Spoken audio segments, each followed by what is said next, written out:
Սպառողների վստահությունը 2025 թվականի 4-րդ եռամսյակում աճել է։ Հայաստանի ամերիկյան համալսարանի սպառողների վստահության համաթիվը նախորդ տարվա նույն եռամսյակի համեմատ աճել է մոտ 4%-ով։ Այս դրական դինամիկան պայմանավորված է ինչպես ներկա իրավիճակի,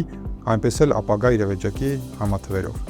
Ներկա իրավիճակի համաթիվը աճել է 5.3%-ով, պայմանավորված սպառողների ընդհանուր տնտեսական իրավիճակի վերաբերյալ դրական գնահատականներով։ Միաժամանակ նշենք, որ ընթացիկ եռամսյակում արձանագրվել է երկարաժամկետ գնումներ կատարելու ենթամատվի մոտ 9% անկում։ Ապագա իրավիճակի համաթիվն աճել է մոտ 3%-ով, արտացոլելով ապագա ֆինանսական վիճակի վերաբերյալ դրական սպասումները և երկարաժամկետ գնումներ կատարելու հակվածության աճը։ Ինչ վերաբերում է սպառողների վստահության հաշվեկշռին, ապա վերջինս կայունության միջակայքից ցածր է։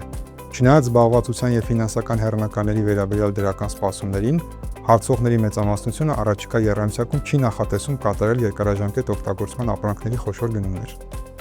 Ամփոփելով նշենք, որ սպառողների վստահության աճի հիմքում սպառողների լավատեսական գնահատականներն են ինչպես ընթացիկ տնտեսական իրավիճակի, այնպես էլ ապագա հեռանկարների վերաբերյալ։